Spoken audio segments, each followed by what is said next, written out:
बेहद कम उम्र में देश के युवाओं को आज़ाद भारत का सपना दिखाने वाले और अपने ज्ञान का पूरी दुनिया में लोहा मनवाने वाले स्वामी विवेकानंद जी का जन्म 12 जनवरी 1863 को कोलकाता में हुआ था। सनातन धर्म का प्रतिनिधित्व करने वाले विवेकानंद का जिक्र जब भी आएगा, उनके अमेरिका में दिए गए भाषण की चर्चा जरूर होगी।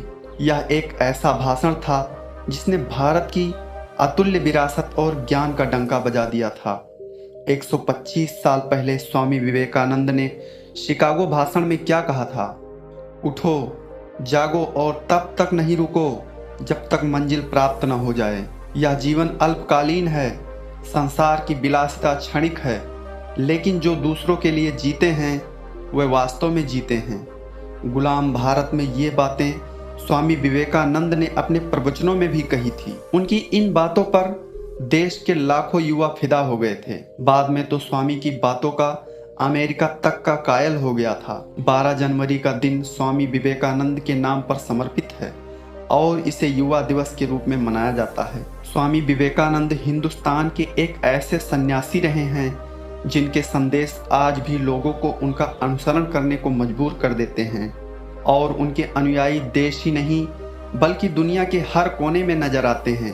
और एक ऐसा सन्यासी जिनका एक वक्तव्य पूरी दुनिया को अपना कायल बनाने के लिए काफ़ी होता था, लेकिन उनके जीवन से जुड़ी यह घटना शायद आप नहीं जानते होंगे। अपने ज्ञान के बल पर दुनिया का दिल जीतने वाले वही स्वामी विवेकानंद एक बार एक वेश्या के आगे हार गए थे। एक सत्य यह भी है कि स्वामी विवेकानंद का घर एक वेश्या मोहल्ले में था, जिसके कारण विवेकानंद 2 मील का चक्कर लगाकर घर पहुंचते थे। बात उस समय की है जब स्वामी विवेकानंद अमेरिका जाने से पहले जयपुर के महाराजा के यहाँ मेहमान बने थे। कुछ दिन वहाँ रहने के पश्चात जब स्वामी जी के विदा लेने का समय आया तो राजा ने उनके स्वागत के लिए एक समारोह रखा। उस समारोह के लिए उसने बनारस से एक प्रसिद्ध वेश्या को बुलाया।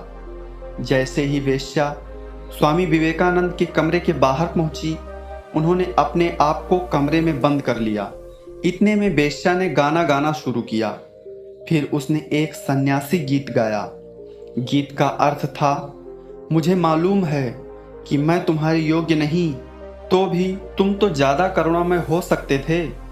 मैं राह की धूल सही, यह मालूम मुझे, लेकिन तुम्हें तो मेरे प्रति इतना विरोधात्मक नहीं होना चाहिए।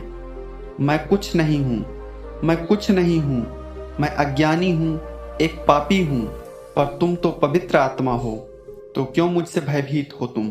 वेश्या जब भजन गा रही थी तो उस समय उसकी आंखों से आंसू बह रहे थे।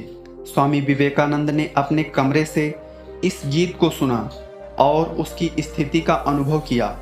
उस वेश्या के भजन सुनकर स्वामी विवेकानंद अंदर से बाहर आए। उस समय वह एक वेश्या से हार गए थे।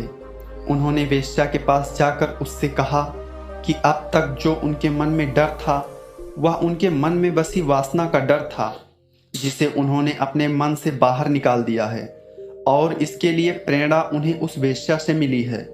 उन्होंने उस वेश्या को पवित्र आत्मा कहा, जिसने उन्हें एक नया ज्ञान दिया